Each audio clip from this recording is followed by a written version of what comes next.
नमस्कार। जैसे हम ये जानते हैं कि ग्रहों की प्लेसमेंट कैसे है कुंडली में, उससे हम ये जानते हैं कि हमारे ग्रह कैसे हैं, शुभ हैं, अशुभ है, कैसी प्लेसमेंट पे बैठे हुए हैं।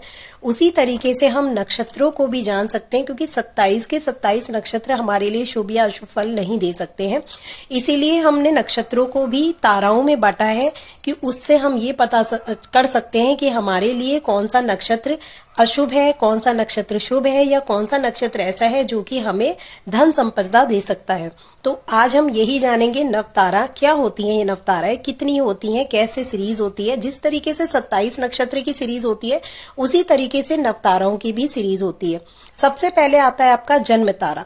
जन्म तारा वो है जहाँ पे चंद्रमा जिस नक्षत्र में आपकी कुंडली में विराजमान है, वो आपका जन्म तारा है, जिससे कि आपका स्वास्थ्य देखा जाता है, आपकी कर्म फल देखे जाते हैं और आपकी मानसिक स्थिति देखी जाती है, क्योंकि चंद्रमा ही सबसे ज्यादा मन का कारक होता है और वही बता सकता है कि आपके मन में आखिर क्या चल रहा है, या आपका मन कैसा रहेगा, कितना शांत रहेगा, कितना शांत रहेगा, वो सब आपका जन्म तारा बताता है। अब बात करेंगे हम अपने दूसरे नक्षत्र की, जो कि होता है संपत्ति, जो हमें संपत्ति देने वाला होता है। यानी जन्म तारा से ठीक दूसरा नक्षत्र आपको धन, संपत्ति ये सब अर्जित करा सकता है। तीसरा होता है विपत्त, जो कि विपत्ति लेके आता है, यानी आपके जीवन में जितनी भी परेशानियां, कठिनाइयां आती हैं वो आपकी विपत्त नक्षत्र में आती है। दैट मीन्स आपके जन्म नक्षत्र से ठीक तीसरा नक्षत्र।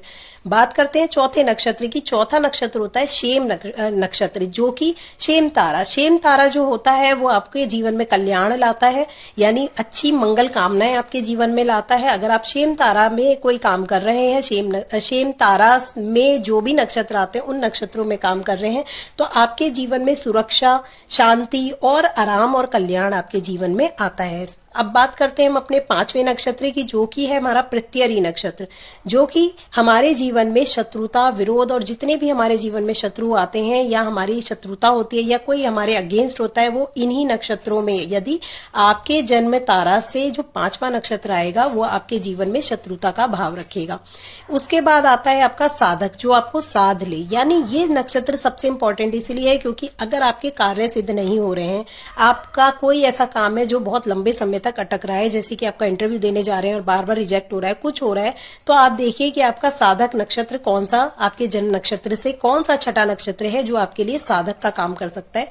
इसमें बैठे हुए ग्रह कौन से हैं, या फिर इस साधक नक्षत्र में कौन सा ऐसा ग्रह, नक्षत्रों का स्वामी कौन सा है, उससे आप पता कर सकते हैं कि कौन सा आपका साधक नक्षत्र है।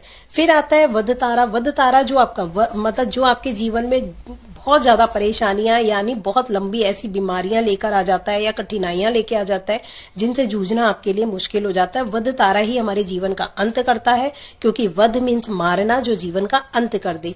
इस तारा में जो भी नक्षत्र आ रहे होंगे, आप देखेंगे कि उन नक्षत्र जब भी उस स्वामी ग्रह के दशा अंतरदशा में आपके साथ ज्यादा परेशानियां आप महसूस करेंगे। हो सकता है वो फाइनेंशियली हो, ज्यादातर आपके फिजिकल रिलेटेड परेशानियां आती हैं वध तारा या नक्षत्रों में।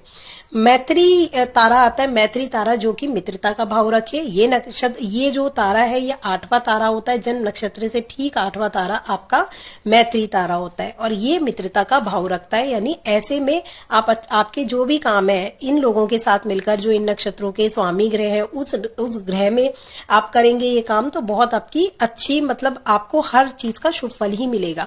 इससे ज्यादा अति मैत्री नक्षत्र होते हैं जिसमें आपको बहुत ज्यादा शुभ फल प्राप्त होते हैं, जो बहुत आपकी मित्रता से भी ऊपर आपको फल देने के लिए बाध्य रहते हैं। यानी कोई आपके साथ दुर्व्यवहार या कोई गलत आपके साथ नहीं होता, शुभ ही शुभ आपके साथ होता है।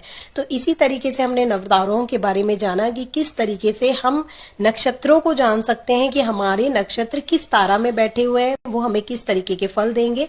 और आगे जानने के लिए देखते रहिए वीनस एस्ट्रो दिव्या मित्तल के साथ। नमस्कार।